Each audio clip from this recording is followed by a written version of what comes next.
Chapter 1. 10 years. A decade of marriage, and I'm standing in the doorway of my own penthouse holding a bottle of 1982 Chateau Margaux, the same vintage we drank on our wedding night, watching my husband on our bed with his assistant on our anniversary. They haven't noticed me yet.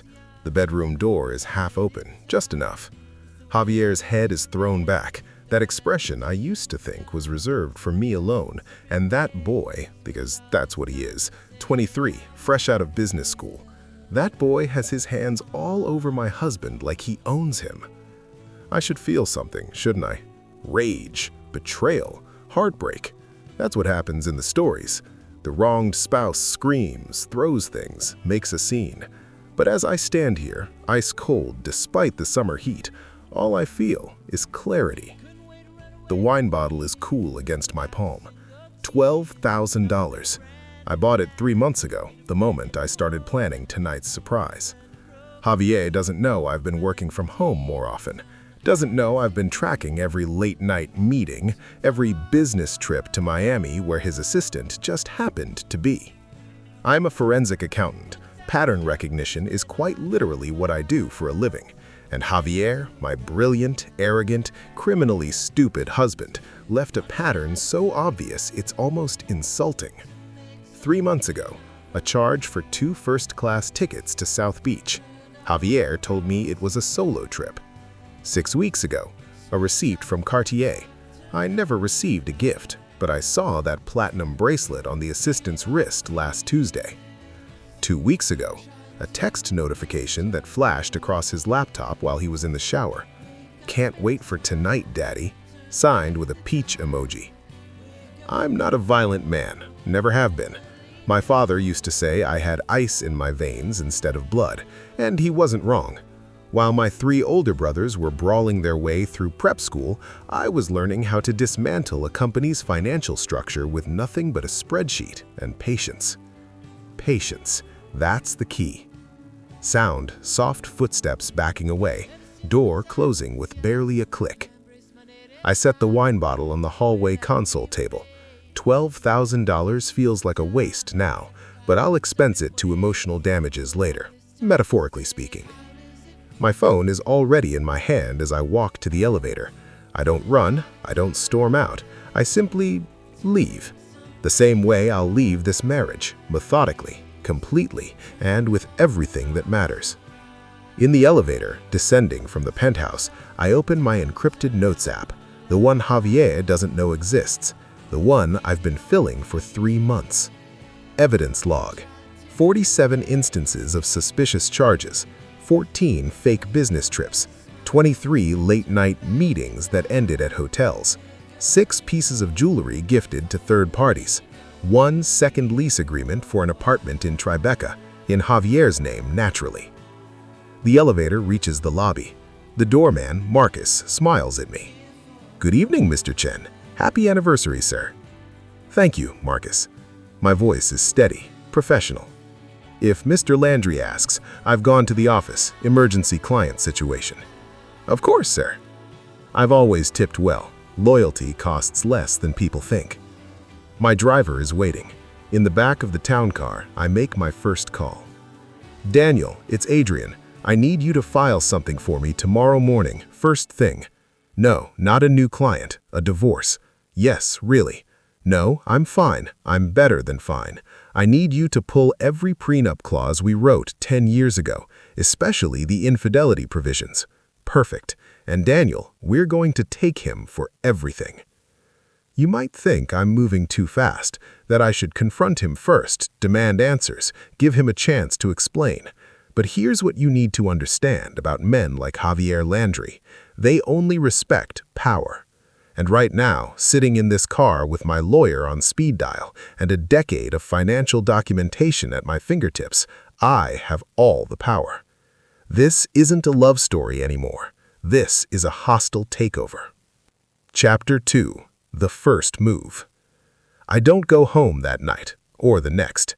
I check in to the Greenwich Hotel under my maiden name, Chen, not Chen Landry, and I work. But first, I go to the hotel gym. 5 a.m., empty except for one other early riser who keeps glancing at me in the mirror. I've maintained the same workout routine for 15 years, swimming, weights, and yoga. Javier used to join me in the beginning, then he got too busy. I never stopped. The other guy approaches as I'm finishing my set. Tall, fit, wedding ring conspicuously absent. "Hey, I'm Marcus. Wait, not the doorman Marcus, different Marcus." He laughs. "You come here often?" "I'm just staying here temporarily." "Business?" "Personal." "Shame. I was going to ask if you wanted to grab breakfast after." He hands me his card. "Investment banker, Goldman, if you're ever interested in networking." I take the card politely, throw it away on my way back to my room. My laptop screen glows in the dark suite. 3 a.m. the next night. I've been at this for 6 hours, and I'm only halfway through the asset portfolio. 10 years of marriage. 10 years of building an empire together. Or rather, building my empire while Javier played CEO with money I'd legitimized. People forget that when we met, Javier was nobody. A charming junior executive at a boutique investment firm with champagne taste and beer money. His family had a name, old money, the kind that comes with yacht club memberships and trust funds. But the actual money? That dried up 2 generations ago. The Landrys were all facade. I was the one with the real assets. 32 years old, already a senior partner at Whitmore & Associates, the most prestigious forensic accounting firm in New York. I'd just closed the Sanderson case. You remember that? The pharmaceutical CEO who'd been cooking the books for 8 years? I found every hidden account, every shell corporation, every dirty penny. The IRS sent me a fruit basket. Javier pursued me like I was the prize. And God, I'd been flattered. This gorgeous, sophisticated man with his Harvard MBA and his family's social connections wanting me, the workaholic kid from Flushing who'd scholarshiped his way through Columbia. I fell for it. Fell for him. We got married at his family's estate in Connecticut. I wore Tom Ford. He wore Brioni. His mother cried photogenic tears. My mother whispered in Mandarin that I was marrying above my station and should be grateful. The prenup was my idea. I insisted on it. To protect both of us, I'd said. And Javier had signed it without reading it carefully because he was too busy planning the honeymoon in Santorini. Big mistake. Phone rings. I almost ignore it, but it's my best friend, Sophie. I answer. "Adrian Shen, you better not be wallowing." "I'm working, not wallowing." "Same thing for you. Lunch, now. I'm outside your hotel." Sophie Hahn is a litigator at Davis Polk and my Columbia roommate. She's also the only person who never liked Javier. "He's too smooth," she'd said 10 years ago, "like a game show host, all teeth and no substance." I should have listened. 30 minutes later, we're at Balthazar. Sophie orders us both steak frites and martinis. "Okay, catch me up. You found him with the boy toy, you're divorcing him, and you're taking everything, correct?" "Essentially." "Good. You look amazing, by the way. Have you been sleeping?" "Some." "Liar. But you still look amazing. It's annoying." She sips her martini. "The waiter's been staring at you since we sat down." I glance over. Young, pretty, definitely interested. I look away. "Adrian, when was the last time someone flirted with you?" "This morning. Guy at the hotel gym." "And?" I threw away his card. "Of course you did." She leans forward. "Here's what's going to happen. You're going to destroy Javier. I support this fully.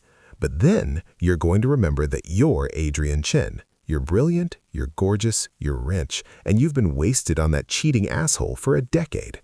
Men are going to line up. You're going to have options." "Sophie, I'm serious. You were always the catch. Javier just convinced you otherwise." I sit with that for a moment. Papers shuffling, keyboard clicking. Back at the hotel, I think about what Sophie said while I work through the financials. Let me explain how a forensic accountant writes a prenup. We don't just list assets. We create systems, protocols, escape hatches designed to look like standard clauses. Clause 7, Section 3. In the event of infidelity, proven by evidence including but not limited to photographic documentation, video evidence, eyewitness testimony, or financial records indicating the maintenance of an extramarital relationship, the offending party forfeits all claim to joint assets acquired during the marriage, spousal support, any business interests in which both parties hold a stake. Javier's signature is right there at the bottom, next to mine, notarized. I close the laptop and pour myself a scotch from the minibar, Macallan 18. Not as good as the 25 we kept at the penthouse, but it'll do. My phone buzzes. Javier. Where are you? Adrian, this isn't funny. We need to talk about the Singapore deal. Morrison is asking questions. Call me back now. I sip my scotch and watch the messages pile up. 14 texts in the past hour, 3 voicemails I haven't listened to. I don't respond. Instead, I open my email and start composing. To Morrison Zhang, CFO, Landry Capital Partners. From Adrian Chen, Managing Partner at Whitmore & Associates. Conflict of Interest Disclosure. Dear Morrison, I'm writing to inform you that due to personal circumstances, I will be recusing myself from all financial oversight of Landry Capital Partners effective immediately. As you know, my role as the firm's forensic accountant has been vital to maintaining investor confidence and regulatory compliance. I recommend you conduct an independent audit of all accounts, particularly those managed personally by Javier over the past 6 months. You might find some irregularities. I've copied the board on this email. Best regards, Adrian Chen. I hit send before I can second-guess myself. Landry Capital Partners, Javier's company. Except it's not really his company, is it? I'm the one who found the investors. I'm the one who structured the deals. I'm the one who personally guaranteed half the loans when the banks wouldn't touch Javier's name alone. And I'm the one who's about to pull the foundation out from under it. My phone rings. Javier. I decline the call. It rings again. Decline. On the 3rd attempt, I answer. Adrian, what the hell? Good morning, Javier. My voice is pleasant, mild. How was your evening? Silence. Then, where are you? Why didn't you come home? I had an emergency with a client. I texted you. I didn't, but he won't remember. He never pays attention to my work. Morrison just forwarded me an email. What is this about recusing yourself? We have the Singapore deal closing in 2 weeks. I'm aware, and I'm sure you'll manage it beautifully. I pause. You and your assistant have been working so closely lately. I'm sure he can help you with the due diligence. Another pause. Longer this time. Adrian, what's going on? Nothing at all. I simply think it's time I focused on my own career rather than propping up yours. Professional boundaries and all that. We'll talk about this when you get home. I'm not coming home, Javier. I'm staying at a hotel. What hotel? I'll come to you. No. Adrian, I hang up. The thing about revenge is that it's not a sprint, it's a marathon. And I've been training for this race since the moment I saw that receipt from Cartier. Javier is panicking now. I can hear it in his voice, that edge of fear beneath the arrogance. But he doesn't know what he should really be afraid of. He thinks this is about hurt feelings, about a marriage falling apart. He has no idea I'm about to dismantle his entire life. Chapter 3. By Friday morning, Javier's world is already showing cracks. I'm sitting in my office at Whitmore & Associates, my real office, the one with my name on the door and my degrees on the wall, when my assistant Priya brings me coffee in the morning news. You've seen the Bloomberg article, she asks. I haven't. I've been deliberately offline since yesterday. Show me. She hands me her tablet. The headline reads, Landry Capital Partners under scrutiny after accountant withdrawal. The article is professional, factual. It mentions my 20-year career, my impeccable reputation, my sudden recusal from LCP's accounts. It quotes unnamed sources close to the firm expressing concern about potential financial irregularities.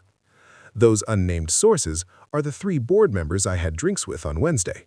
The ones who've been quietly nervous about Javier's aggressive expansion strategy and his tendency to make decisions without consulting the CFO. There's more, Priya says. Landry's been calling every hour. He showed up at reception this morning. Did you tell him I was here? I told him he was in meetings all day and couldn't be disturbed. He tried to push past security. She smirks. Marcus from the front desk personally escorted him out. She pauses, then adds, also, you have 17 meeting requests. Half are new clients, the other half are, well, they're technically meeting requests, but the emails are pretty obviously asking you out. Delete them. Even the one from the neurosurgeon at Mount Sinai. He's very handsome. I looked him up. Especially that one. You're no fun. But she's smiling. For what it's worth, the partners have been talking. They think you're handling this with incredible grace. Thompson said you're the best advertisement for the firm he's ever seen. Brilliant, principled, and apparently immune to emotional compromise. I'm not immune. I'm focused. Same thing. She sets down a stack of mail. Oh, and someone sent you flowers. They're at my desk. Should I bring them in? Who from? The card just says, dinner sometime. David. No last name. I don't know a David. Partner at Sullivan and Cromwell. He was at the Legal Aid Gala last month. You talked about the Sanderson case. I vaguely remember. Handsome, smart, kept making excuses to extend the conversation. Put them in the break room. Priya laughs. You're going to have to start dating eventually. I'm in the middle of a divorce. A divorce you're winning spectacularly. Live a little, Adrian. Good old Marcus. I'll send him a bonus. My phone buzzes with a calendar reminder. 2 p.m. deposition preparation with Daniel. Right, the divorce. Daniel Kim is the best matrimonial attorney in Manhattan. He's also my former Columbia Law School roommate and the only person I told about Javier's affair before I decided to burn everything down. His office is in Midtown, all glass and steel and expensive art. He greets me with a hug and a grim smile. I've reviewed your prenup, he says behind his desk.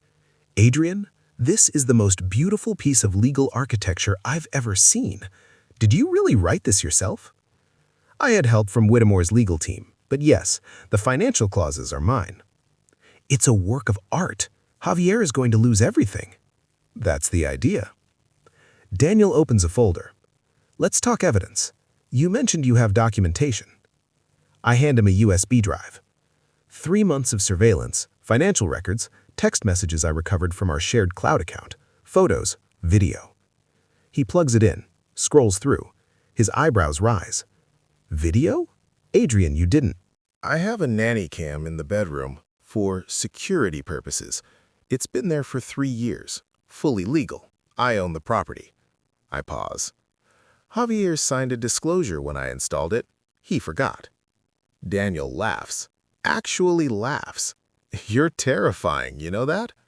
I'm thorough. We'll file on Monday. New York is no fault, but the prenup makes fault relevant for asset division. With this evidence, we could argue for full enforcement of the infidelity clause. How long until this is over? With his resources, he could drag it out for a year. But Adrian, Daniel leans forward, he doesn't have resources, not really. You know where his money comes from. I do. I know exactly where Javier's money comes from. It comes from me. The penthouse? I bought it. My inheritance from my grandfather, the one who built a textile empire in Hong Kong. Title is in my name only. The cars? Leased through my corporate account. His stake in Landry Capital Partners? Funded by a loan from my personal trust. A loan that, according to the terms I wrote, becomes immediately callable if we divorce. Javier has his salary, his family name, and a crumbling investment firm that's about to lose its biggest client, me. There's something else, I say. I want you to file an emergency motion to freeze joint accounts, all of them. On what grounds? Dissipation of marital assets. I have proof he's been transferring money to hidden accounts, probably planning to hide assets before I could file. Daniel's expression sharpens. Do you actually have proof of that?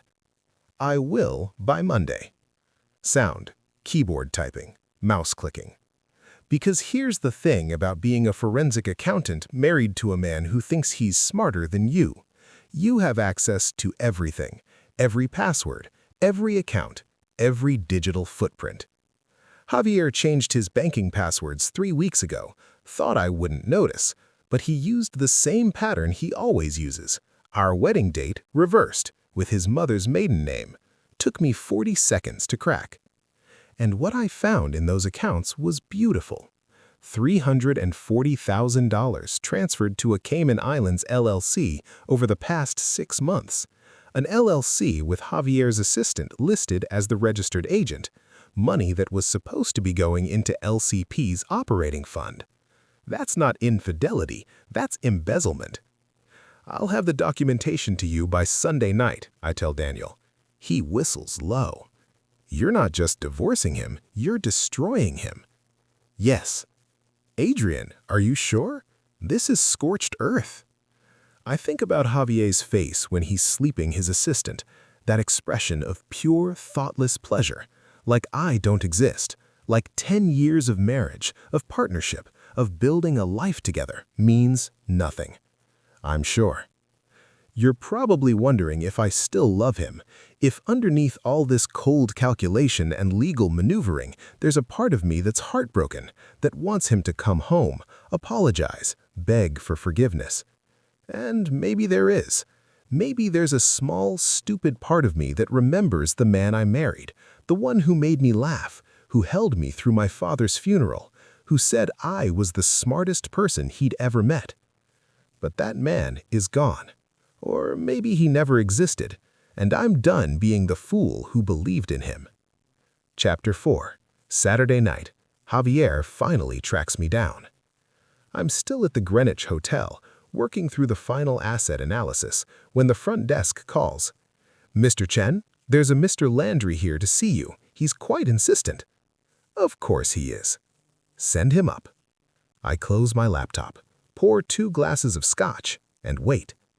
The knock when it comes is sharp, angry. I open the door. Javier looks like hell. His hair disheveled, his shirt wrinkled. I've never seen him wrinkled, and there are dark circles under his eyes. Good. Adrian, he says, and his voice cracks. Please, can we talk? I step aside, let him in. He walks to the window, back to me, shoulders tense. I don't understand what's happening. The firm is in chaos. Morrison is talking about an emergency audit. The Singapore investors are pulling out, and you, he turns, you won't even talk to me. I'm talking to you now. You know what I mean. What's going on? Is this about work? Am I angry I didn't consult you on the Morrison promotion? Because we can fix that. It's not about Morrison. Then what? Adrian, please, just tell me what's wrong. I hand him one of the glasses. He takes it automatically. How long have you been sleeping with your assistant? The glass slips from his hand, shatters on the hardwood floor. Scotch spreads like blood. What? How long? His face goes white, then red, then white again. Adrian, I don't know what you think you saw. I saw you. Tuesday night, our anniversary. I came home early to surprise you. You were in our bed with him. Silence. And before you try to lie, I continue, my voice perfectly level. I have 3 months of financial records showing you've been maintaining him. The Tribeca apartment, the jewelry, the trips to Miami. I have text messages. I have video footage from our security camera. I have everything, Javier. He sits down hard on the sofa. Adrian, it didn't mean anything. Don't. It was just sex. I love you. You have to know that. I don't have to know anything. What I know is that you've been lying to me for months, stealing from me, from the firm. $340,000, Javier. Did you think I wouldn't find it? His head snaps up. That's not stealing, that's my money. It's marital assets, being transferred to an offshore account in your lover's name. That's embezzlement. That's fraud. And when I submit this evidence to the SEC on Monday, you're going to prison. You wouldn't. I meet his eyes. Try me. He stands, paces. Adrian, please, I made a mistake. I messed up, but we can fix this. We love each other. 10 years, baby. That has to mean something. It meant something to me. Apparently, it meant nothing to you. That's not fair. Fair? I laugh. It's not a nice sound.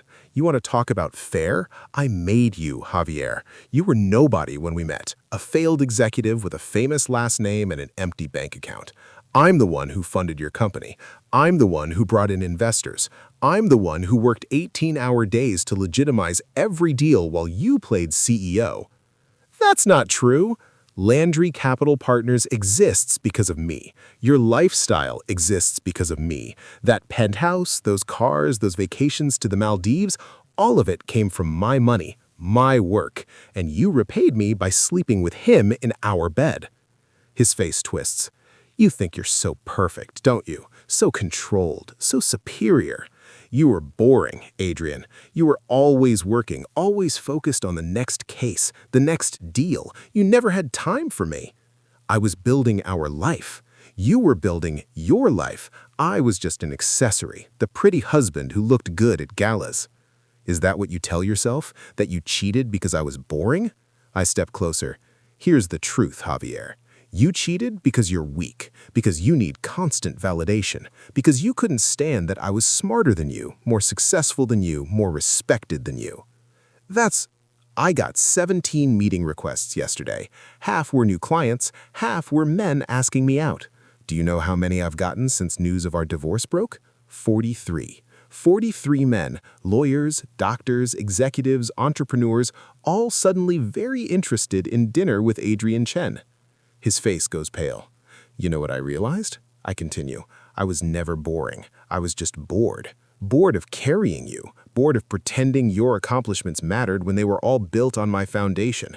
Bored of being the invisible partner while you played the charming CEO.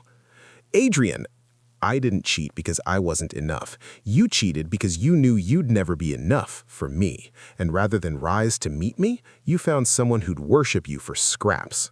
He's not a child. He's 23. He understands me in ways you never did. The words hang between us like a slap. Javier's face crumples. I didn't mean that. Yes, you did.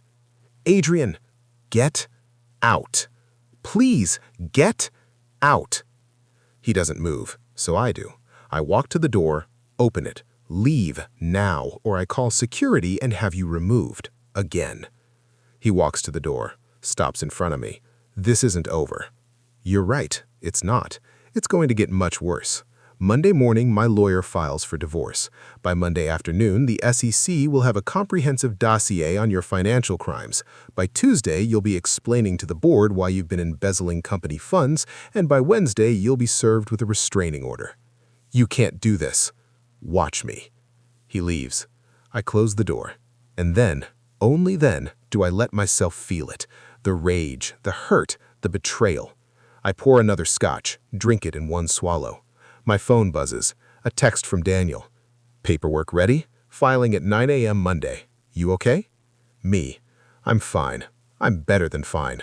Because I am. For the first time in 3 months, I feel clear, focused, free. Javier thought he could have both, the respectability of marriage to me and the excitement of his little affair, the financial security I provided and the thrill of stealing from me. He thought I'd never find out, or that if I did, I'd be too in love, too invested, too desperate to keep our perfect life together to do anything about it. He was wrong. Monday morning is going to be spectacular. The divorce filing alone will be enough to tank what's left of Landry Capital Partners' reputation. But I'm not stopping there. I'm going to make sure everyone knows exactly what kind of man Javier Landry is.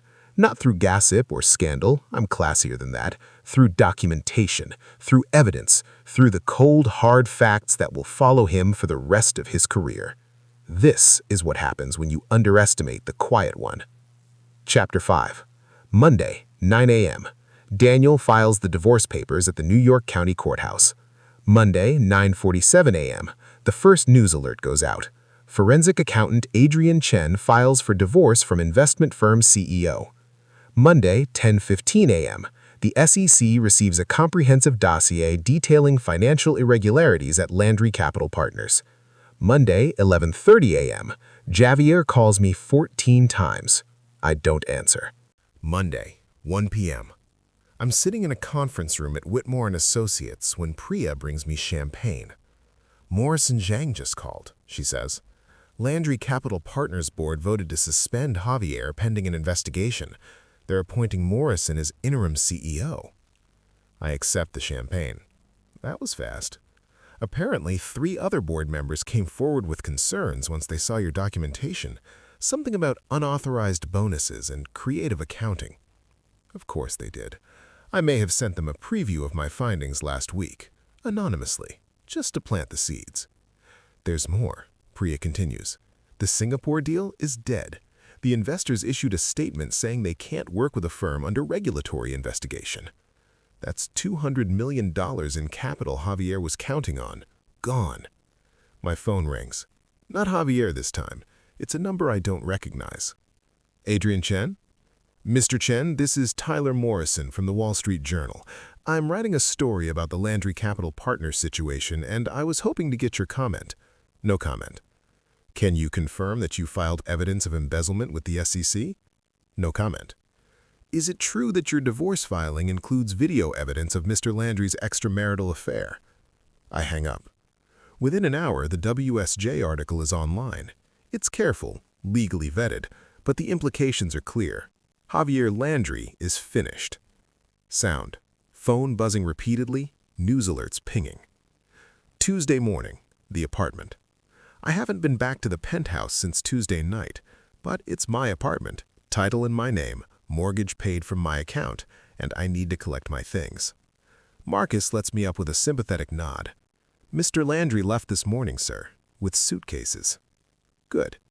The penthouse is exactly as I left it. That bottle of Chateau Margaux still sits on the console table, unopened. I leave it there.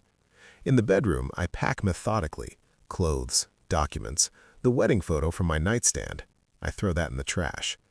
My phone rings. Javier.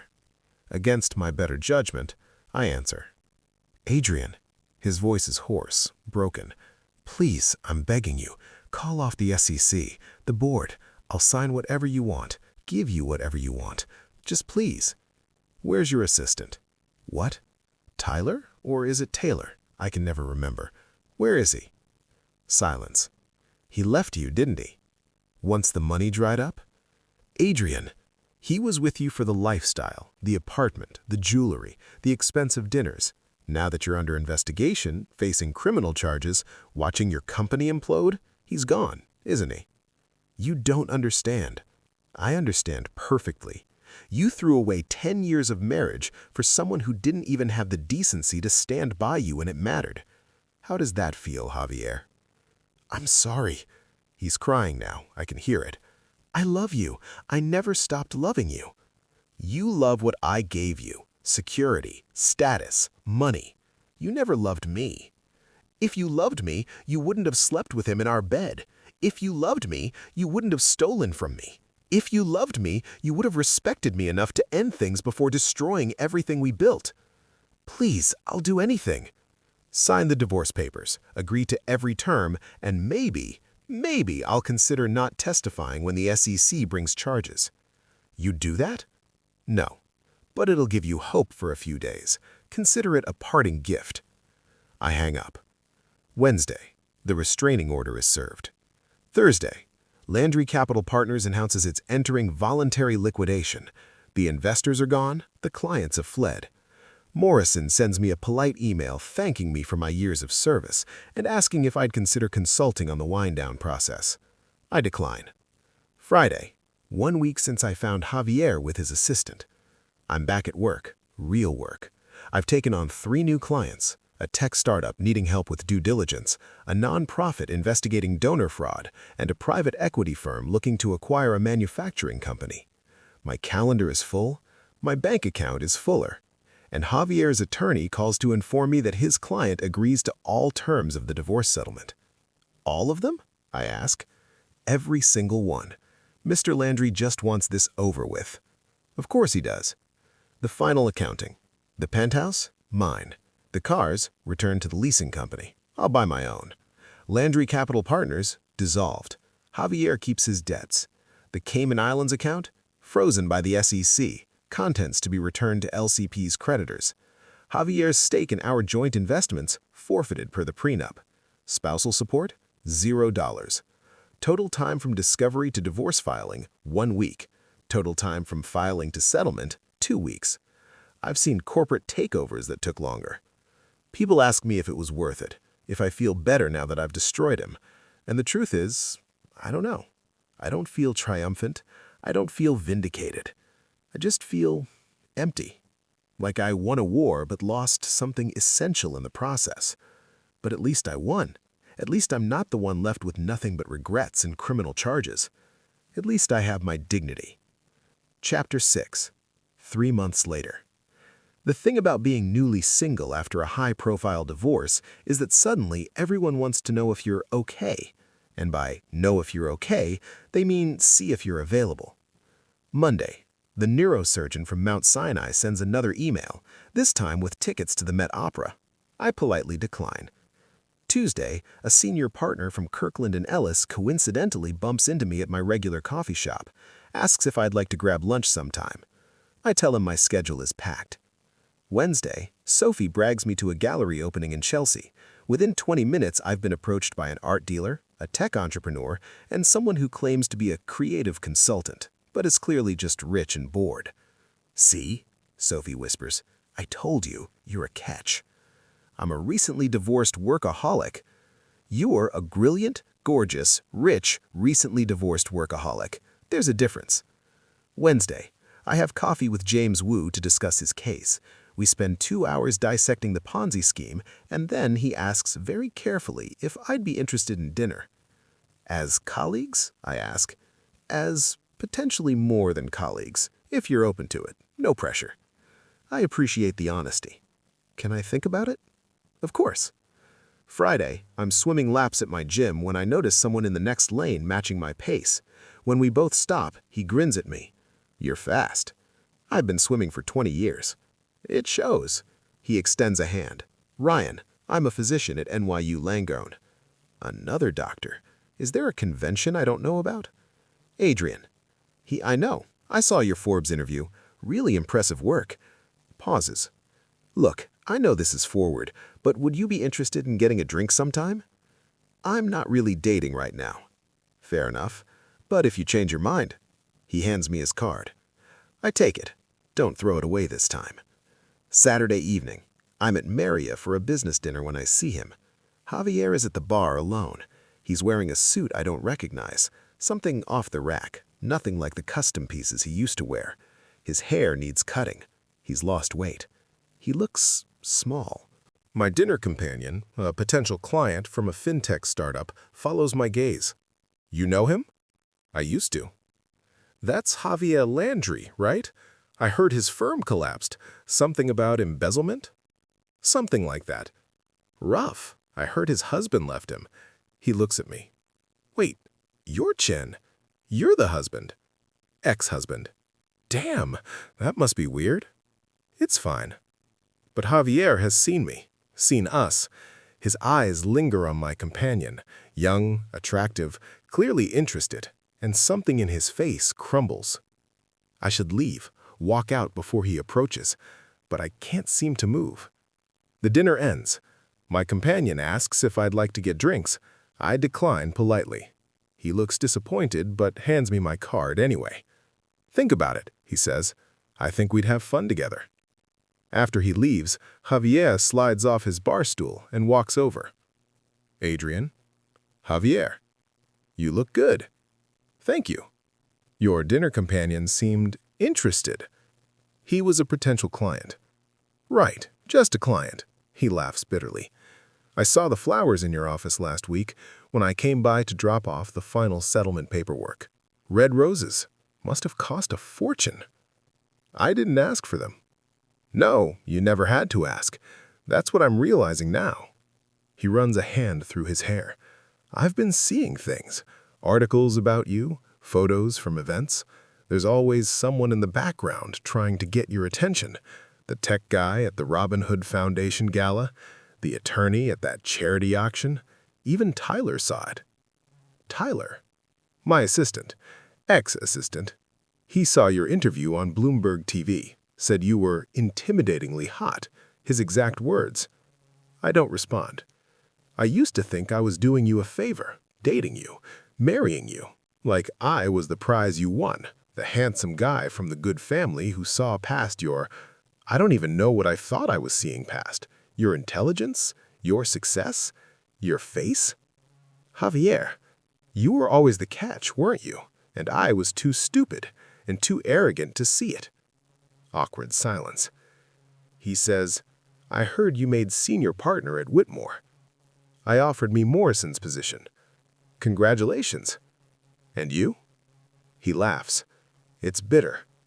I'm working at my cousin's real estate firm, entry level, answering phones. It's humbling. I'm sorry. No, you're not. He's right. I'm not. The SEC dropped the charges. Insufficient evidence. Turns out Tyler, remember him, he had documented everything, showed them proof that I'd been coerced, that he was blackmailing me. I raise an eyebrow. Coerced? It's a lie. But his lawyer was better than mine. He walked. I settled for probation and restitution. How much?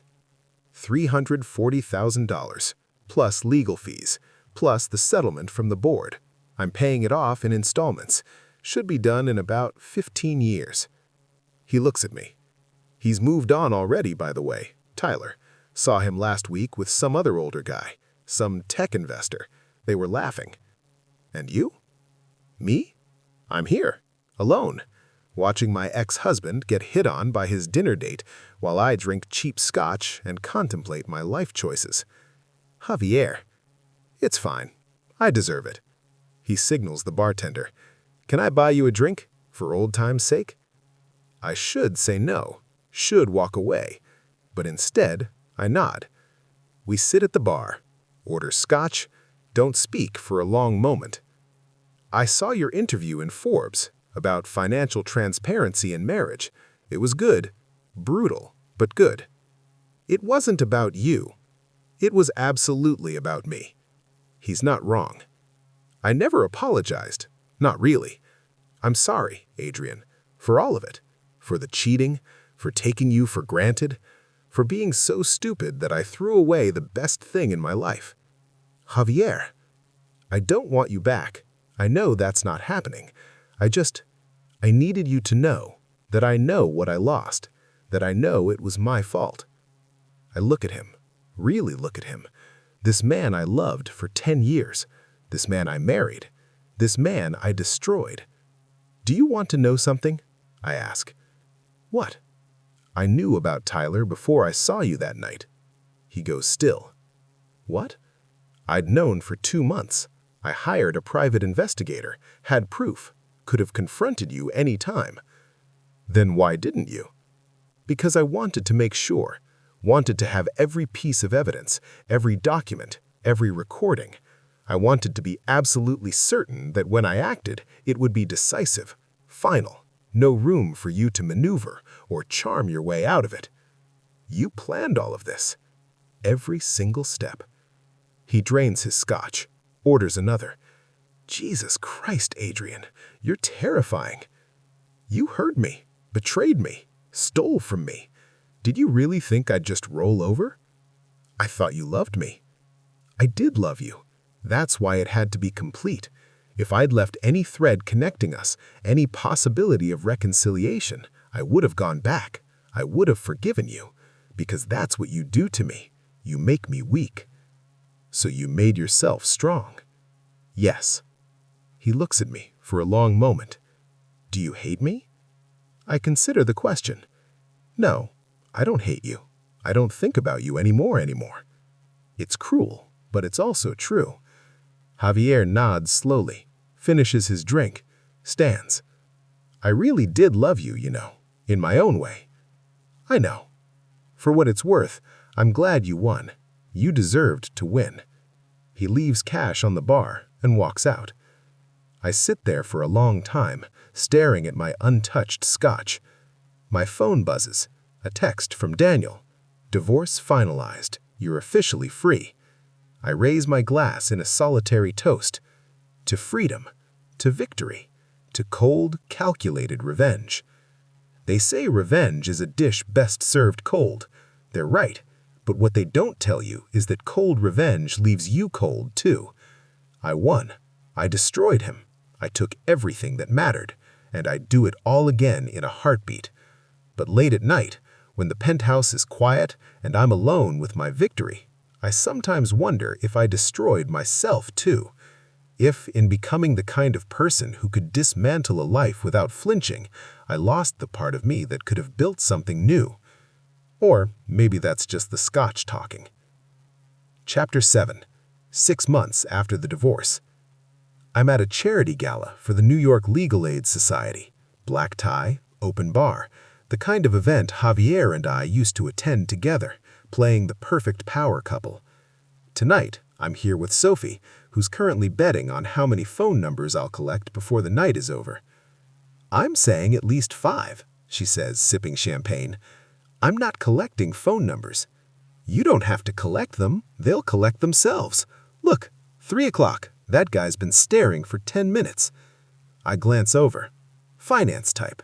Handsome. Wedding ring noticeably absent. Ignore him. Adrian, you can't ignore every attractive man in New York. There won't be any left. I'm not ignoring them. I'm just selective. You're impossible. But seriously, how are you? And I want a real answer, not the "I'm fine" you give everyone else. I consider the question. I'm good. Really good, actually. Better than I've been in years. Yeah? The work is challenging. I'm taking on cases I actually care about instead of just maintaining Javier's empire. I'm sleeping better, eating better. I even started playing piano again. The Steinway you bought yourself? The very one. Look at you, living your best life. She grins. And the dating situation? What dating situation? Adrian? I'm taking my time, okay? There's no rush. But you have options. I have interest, yes. Interest is an understatement. I saw your office last week. It looked like a florist shop.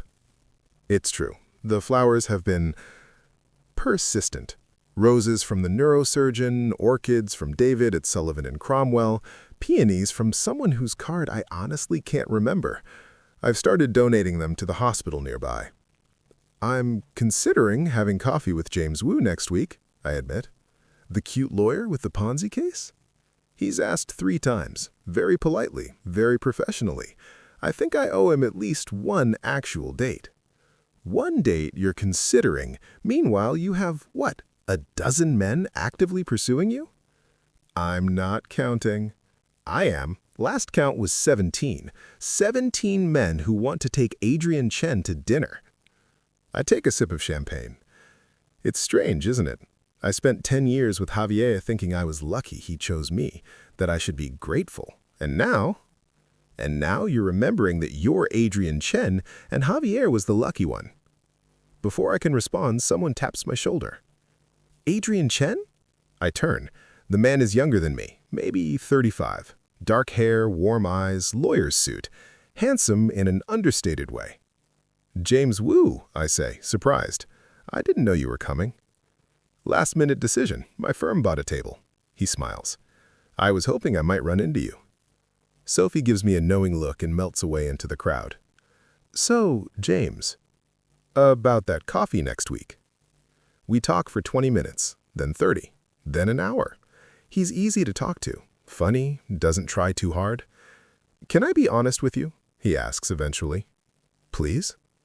I know you're being pursued by half of Manhattan right now. I've seen the flowers, heard the rumors, and I get it. You're brilliant, successful, gorgeous, and freshly single. Everyone wants their chance.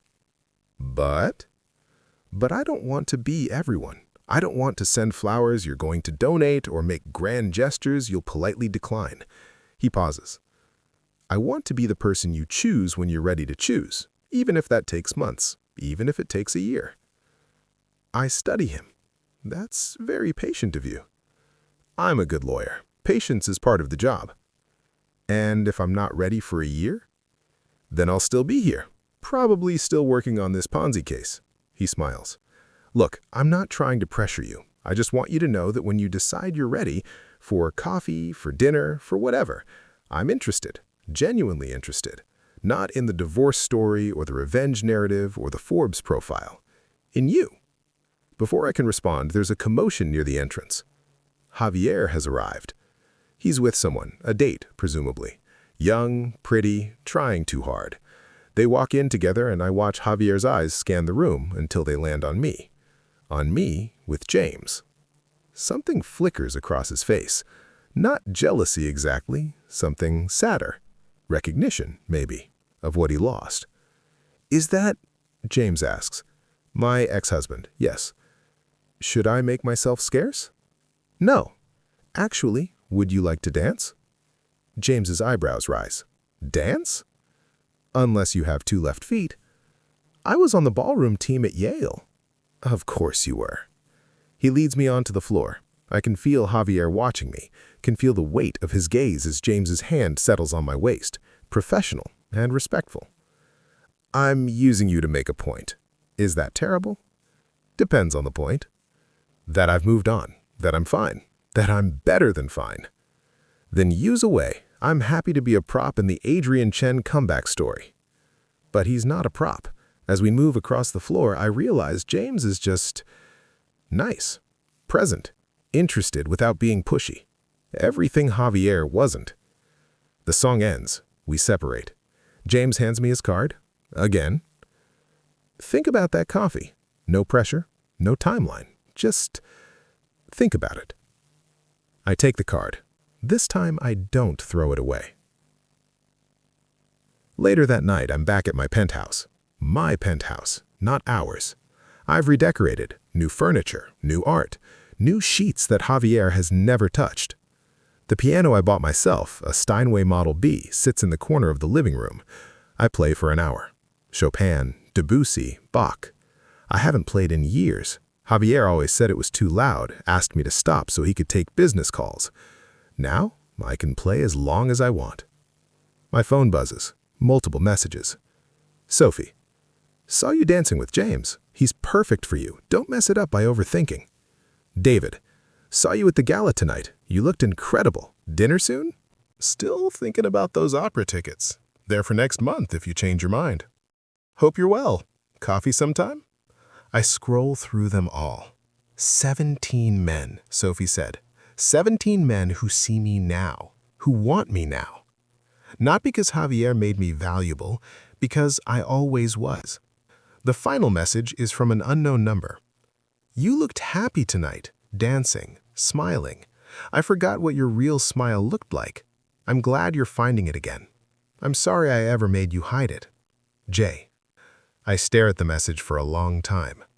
Then I delete it. But I don't block the number. Not yet.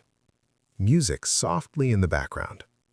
I open my laptop, not to work, but to finally respond to some of these messages. Not all of them. I'm not ready for all of them. But maybe I'm ready for one. To James Wu. From Adrian Chen. Coffee. James, how's Thursday at 10 a.m.? There's a place in Tribeca I've been meaning to try. Adrian. I hit send before I can second-guess myself. The response comes within minutes. James. Thursday is perfect. I'll bring my notes on the case, or we can just talk, whatever you prefer. Me. Let's start with talking. We can get to work later. James. Sounds perfect. See you Thursday. I close the laptop. Stand at the window overlooking Manhattan, my city, my life, my terms. Sophie was right. I have options. 17 of them apparently, maybe more. Men who see what Javier couldn't, that I was never the lucky one in that marriage. He was. But here's the thing about options. Having them doesn't mean you have to take them all. It means you get to choose, carefully, thoughtfully, at your own pace. Maybe I'll go to coffee with James on Thursday. Maybe it'll lead to dinner. Maybe it'll lead to something more. Maybe I'll keep accepting flowers from the neurosurgeon and declining his invitations. Maybe I'll finally listen to David's voicemails and see what he has to say. Or maybe I'll do none of it. Maybe I'll take another 6 months to just exist, to play piano and take cases and have drinks with Sophie and remember what it feels like to be just Adrian. Not Adrian and Javier, not Adrian the wronged spouse, not Adrian the divorce story. Just Adrian. The man who stayed faithful even when his husband didn't. The man who built an empire while his partner played pretend. The man who, it turns out, is exactly the kind of catch people have been trying to tell him he is for months. I was never unattractive. I was never boring. I was never less than. I was just with someone who needed me to think I was so he could feel like more. Another message. This one from a number I don't recognize. I open it. Hi, Adrian. This is Michael from the Art Dealers Association Gala last month. I know this is out of the blue, but I haven't stopped thinking about our conversation about forensic accounting in art fraud. Would love to continue it over dinner sometime. No pressure. Michael. I smile. 18. I don't respond. Not tonight. Tonight is for me. For piano. For champagne on my balcony. For looking out at the city and knowing that I won. Not just the divorce, not just the assets, not just the revenge. I won myself back. And that, in the end, is the best victory of all. They say the best revenge is living well, and I am living well. Not because I destroyed Javier, though I did, thoroughly and without remorse, but because I remembered who I was before him, who I was always meant to be. The man who has 17 men, 18 now, vying for his attention, and the power to choose none of them, all of them, or just one on his own timeline. The man who doesn't need to rush into anything because he knows, finally, that he's worth the wait, that he always was. This is what happens when you underestimate the quiet one. We don't just win, we thrive. The end.